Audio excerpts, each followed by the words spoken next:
Halo pemirsa, kembali kita bertemu di Indonesia Menentukan, program yang menghadirkan sejumlah informasi terkait Pilkada serentak 9 Desember mendatang. Selama 30 menit ke depan, kami sajikan berita seputar kesiapan Komisi Pemilihan Umum, kandidat calon pemimpin daerah, dan dinamika politik Pilkada. Saya Intan Bedisa, inilah saatnya Indonesia Menentukan.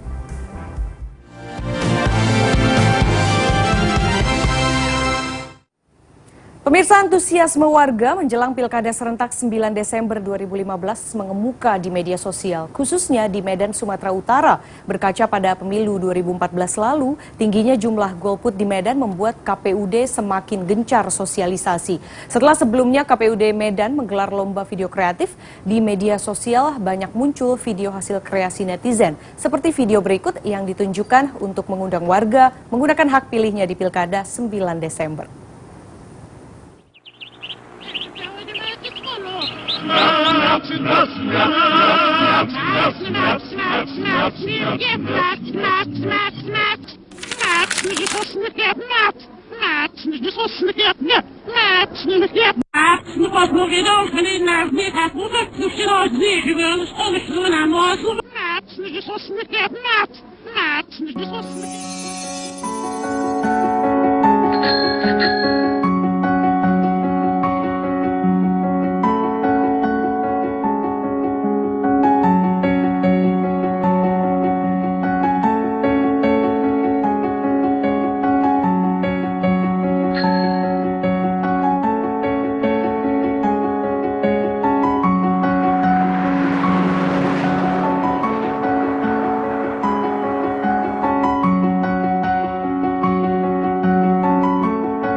Pasangan calon wali kota dan wakilnya Rasio Lusi akhirnya menyerahkan kelengkapan berkas. Sebelumnya KPU telah menghimbau agar kekurangan berkas tersebut dilengkapi dalam masa perbaikan mulai hari ini hingga 19 September mendatang. Hari ini, tim Rasio Lusi datang ke KPUD Surabaya untuk menyerahkan 4 berkas yang harus dilengkapi untuk Pilkada 9 Desember.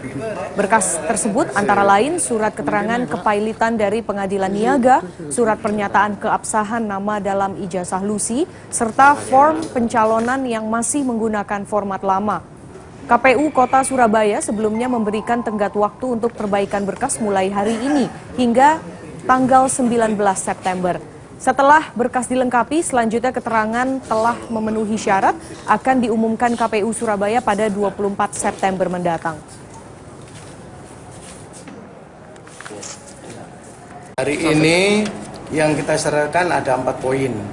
Yang pertama BP1 sama BP2 itu kemarin kan form lama ya, kita ganti menjadi form baru. Terus yang ketiga Pengadilan Tata Niaga yang kaitan dengan pilot itu. Yang terakhir surat pernyataan dari Ning Lusi sendiri yang kaitan dengan nama itu, yang Lucy itu menjadi Lucy itu dikuatkan dengan Pengadilan Negeri Surabaya. Hari ini yang diserahkan perbaikan BP1, surat pengadilan, surat keterangan dari Pengadilan Niaga. Yang ketiga adalah surat pernyataan Bu Lucy yang menyatakan bahwa Lucy dan Lucy itu adalah orang yang sama. Ya sudah di Pengadilan Niaga itu tadi. Artinya sudah cukup lengkap. Berkas hari ini itu lengkap, tapi apakah itu MS apa tidak? Berkas hari ini yang diserahkan akan kita teliti kembali untuk bisa masuk pada kategori MS atau tidak. Fenomena nama unik yang tertera di KTP terus menjadi bahan perbincangan di beberapa daerah. Namun lain halnya di Kabupaten Situbondo, Jawa Timur. Kartu tanda penduduk milik seorang nenek tertera berstatus anggota TNI aktif dan akibatnya sang nenek harus kehilangan hak suaranya dalam pemilihan kepala daerah 9 Desember nanti. Inilah Nenek Busima, warga desa Pokaan, Kecamatan Kapongan, Situbondo, Jawa Timur. Akibat salah memasukkan data yang dilakukan oleh catatan kependudukan setempat, nenek yang telah berusia 66 tahun ini harus kehilangan hak suaranya dalam pemilihan kepala daerah serentak Desember mendatang. KPU Situbondo terpaksa menggugurkan hak sebagai daftar pemilih tetap karena data yang tertera dalam KTP Busima adalah anggota TNI yang masih bertugas. Sementara sesuai peraturan KPU nomor 4, TNI dan Polri tidak berhak menjadi pemilih. Naas bagi Nenek Busima yang tertera di KTP-nya sebagai anggota TNI aktif. Saat ini, pihak KPU tengah mencari solusi untuk dapat mengembalikan hak-haknya sebagai warga negara Indonesia yang dapat andil dalam pilkada serentak mendatang. Kenapa Ibu Busana tidak bisa dimasukkan? Di pasal 4 PKPU, Peraturan KPU nomor 4 tahun 2015 tentang pemutahiran data pemilih, bahwa seseorang tidak bisa menjadi pemilih dikarenakan dia berprofesi sebagai tentara atau Polri. Bayangkan saja kalau orang tidak mengetahui sosok asli Nenek Busima, pasti mereka akan membayangkan Nenek Busima adalah nenek perkasa, selayaknya Nenek Murphy yang asal Amerika. Nenek Murphy yang berusia 77 tahun mampu mengangkat beban seberat 90 kg setelah berlatih selama 4 tahun sejak umur 73 tahun. Atau bahkan orang akan membayangkan sosok Estelle Getty, nenek perkasa pemeran film Stop or My Mom Will Shoot. Bukan TNI. Ya. Terus apa yang dirugikan dengan pekerjaan itu? Dan tidak dapat bantuan. Terus apa lagi Bu? Ya, tidak dapat itu ngeblos tuh. Ya, dapat Ini ngeblos. siapa yang memberi pekerjaan TNI itu Bu? Ya, tidak tahu dari sananya kayaknya. Pendidikan. Iya. Kesalahan data pada kartu identitas ini diduga karena kesalahan petugas catatan sipil saat proses pendataan KTP massal yang dilakukan pada tahun 2012 lalu. Ironisnya, tak hanya kehilangan hak suara dalam pilkada, carut-marut data yang tertera di kartu identitas tersebut membuat nenek 3 cucu ini harus kehilangan haknya untuk mendapatkan bantuan dari pemerintah pusat maupun dari pemerintah daerah setempat untuk warga miskin. Dari Situbondo, Jawa Timur, Not Sugiarto, Raja Wali Televisi. Pemirsa, di Manado sejumlah warga mendatangi kantor desa karena namanya tidak tertera dalam DPT. Nah, bagaimana? Kita lihat informasinya sesaat lagi.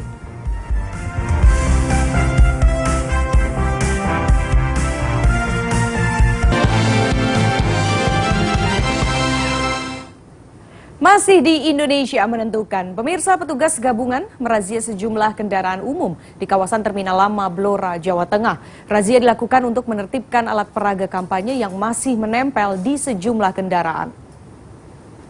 Panwaslu dan KPU bekerja sama dengan petugas Satpol PP, Kepolisian, dan Dinas Perhubungan Kabupaten Blora merazia puluhan kendaraan umum yang tengah melakukan aktivitas di kawasan Terminal Lama, Kecamatan Blora, Kabupaten Blora. Puluhan kendaraan umum yang melintas di lokasi tersebut dihentikan dan diperiksa untuk memastikan ada atau tidaknya alat peraga kampanye pasangan calon peserta Pilkada 2015. Dan jika ditemukan, petugas gabungan melepas paksa alat peraga kampanye yang melanggar peraturan KPU nomor 7 tahun 2015 itu. Peraturan ini melarang penggunaan APK yang tidak disediakan oleh KPU. Meski dilepas paksa, supir angkot mengaku tidak keberatan karena pasangan calon sudah memberikan sejumlah uang di awal pemasangan APK di kendaraan umum milik mereka.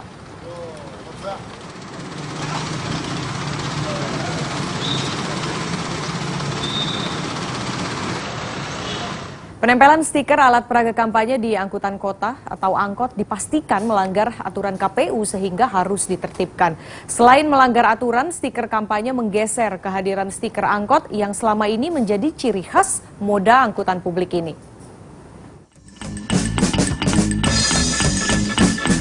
Razia alat peraga kampanye digelar di Kota Solo, Jawa Tengah. Yang menjadi sasaran adalah angkutan kota yang sengaja ditempeli stiker besar bergambar pasangan calon wali kota. Tengok saja, puluhan alat peraga kampanye salah satu pasangan calon yang tertempel di angkutan rute 03. APK berupa stiker itu dicopot oleh tim gabungan yang terdiri dari Panwaslu Solo, Kepolisian, Satpol PP, dan Dinas Perhubungan Kominfo Kota Solo. Stiker berukuran besar ditempelkan di sarana angkutan publik, jelas melanggar peraturan KPU. Apalagi masa kampanye aktif belum dimulai dan penempatan alat peraga ada aturannya. Namun sebenarnya, tanpa melanggar aturan KPU pun, berkampanye lewat stiker di angkot jelas mengganggu keindahan dan pemandangan mata kita. Bagi Anda para pengguna angkot atau angkot lovers, atau Anda yang punya kenangan dengan angkot, pasti tidak akan rela. Tidak lekang dari ingatan kita yang namanya angkot itu punya ciri khas tersendiri. Stiker yang menghiasinya pun mempunyai trademark tersendiri. Stiker angkot namanya. Tulisan seperti hidupku di atas roda, Anda sopan, kami segan, hingga tulisan seperti putus cinta tidak apa-apa, putus rem setengah mati, masih segar dalam ingatan kita. Tulisannya mungkin sederhana, stikernya pun murah meriah, tapi seringkali membuat kita tersenyum sendiri dan bisa sejenak melupakan masalah kita. Kalau sudah begini, siapa yang rela stiker angkot diganti oleh stiker kampanye? Ayo para angkot lovers, bersatu kembalikan stiker angkot pada tempatnya. Tim Liputan, Raja Wali TV. Sejumlah masyarakat yang tinggal di perbatasan Manado dan Kabupaten Minahasa mengamuk. Mereka mengamuk karena terancam tidak bisa mengikuti pemilihan wali kota Manado dan harus memilih Minahasa pada pilkada nanti. Dengan memukuli tiang listrik, sejumlah masyarakat Tikela, Paal 4, mendatangi kantor kepala desa. Mereka tidak terima namanya tercantum dalam daftar pemilih tetap yang dikeluarkan KPU Minahasa untuk ikut pada pemilihan kepala daerah pada 9 Desember nanti. Sejumlah warga melakukan aksi mencoret nama mereka pada DPT yang terpajang di papan kantor desa. Mereka menganggap DPT tersebut amburadul dan fiktif karena selama ini pemerintah Minahasa tidak pernah mendatangi masyarakat untuk pengambilan sampel data penduduk. Mereka juga masih merasa bagian dari penduduk kota Manado karena mengantongi KTP Manado.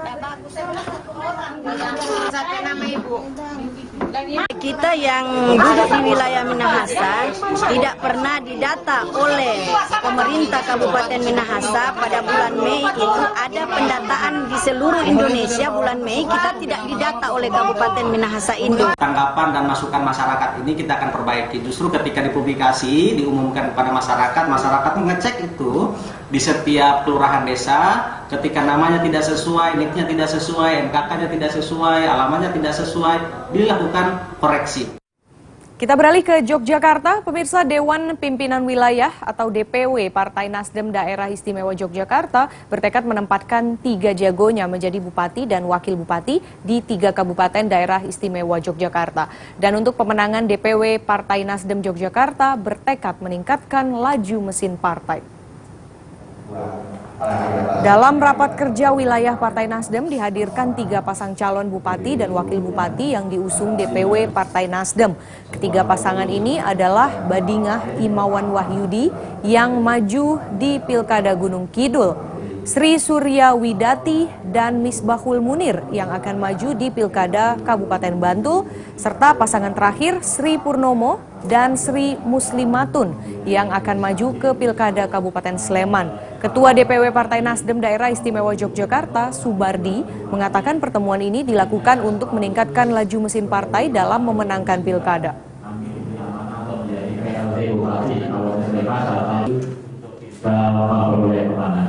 Saya kira dari satu sekian mungkin nanti akan dilanjutkan oleh. Pemirsa, banyak cara dilakukan untuk bersosialisasi dalam pilkada. Di daerah yang terkena dampak polusi kabut asap, seorang calon wakil gubernur membagikan masker. Informasinya sesaat lagi.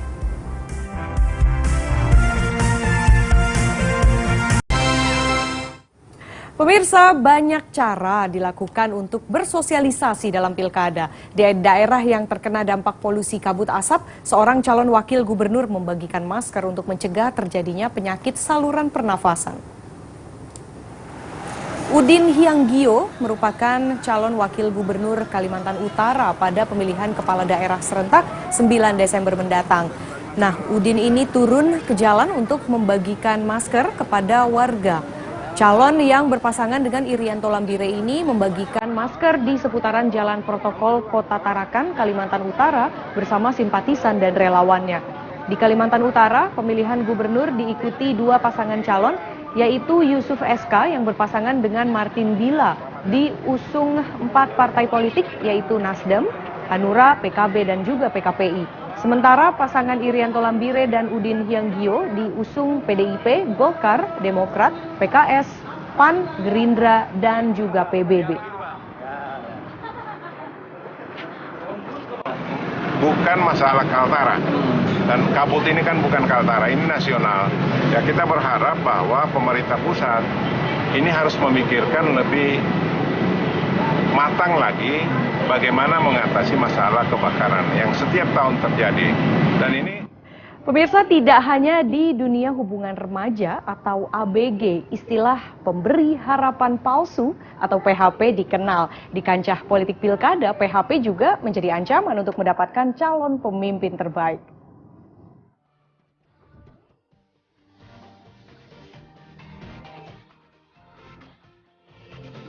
Pemberi harapan palsu atau PHP.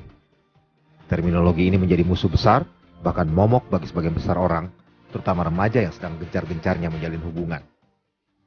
Pelaku PHP seolah menjadi public enemy atau musuh bersama, karena dianggap terlalu mudah mengobrol janji yang nyatanya bakal diingkari. Kalau sudah di PHP, rasanya ingin cuci otak saja, biar tidak lagi mengingat si pemberi harapan palsu. Lumpuhkanlah ingatanku, hapuskan tentang dia. Ku ingin ku lupakannya.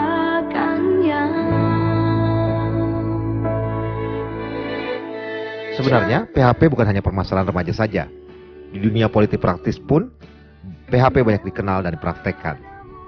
Setiap masa kampanye bakal calon dengan mudahnya mengumbar janji, mulai dari kebutuhan pokok yang murah, lapangan kerja baru, pendidikan dan kesehatan gratis, hingga janji kursi atau jabatan bagi tim suksesnya. Tapi tidak usah menunggu lama. Begitu terpilih, si pemberi janji bisa jadi orang yang menyebabkan pemilihnya kehilangan rumah, harus membayar mahal bagi kebutuhan pokok, bahkan hingga disingkirkan. Bak kata pepatah, habis manis sepah dibuang.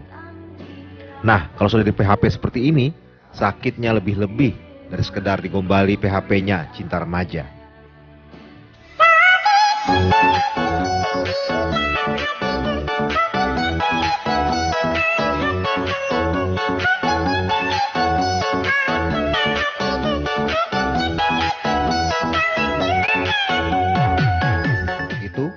Kita harus belajar dari pengalaman, say no to pemberi harapan palsu, dan cerdaslah dalam memilih. Tim Liputan, Raja Wali TV. Ya, masih seputar PHP pemirsa, kalau ayam berformalin dan sapi gelonggongan sudah pasti membahayakan kesehatan manusia, bahkan bisa menyebabkan kematian. Begitu juga dengan janji palsu atau berformalin pasangan calon dalam pilkada dan juga calon gelonggongan yang bisa membahayakan masa depan Indonesia. 7 rumah potong ayam yang diduga menggunakan formalin disegel oleh pemerintah Kota Tangerang. Diduga rumah potong ayam ini menggunakan formalin untuk mengawetkan ayam sebelum disebar ke pasar-pasar. Mengapa formalin begitu dilarang? Zat ini dikategorikan beracun dan sangat berbahaya bagi organ tubuh manusia. Jika sudah terakumulasi, zat formalin bisa membawa penyakit bagi manusia, bahkan bisa menyebabkan kematian. Lalu kenapa formalin ini dipakai? Formalin punya efek mengawetkan. Beli sampelnya, terus kemudian juga ada beberapa saluran air ya yang kita ambil di seputar TKP dan positif mengandung formalin. Nah, kalau ayam diformalin, lalu apa bedanya dengan janji-janji pasangan calon di pilkada? Janji pasangan calon ada yang tulus, tapi tidak sedikit juga yang dikeluarkan dan dilupakan begitu saja, begitu mereka terpilih.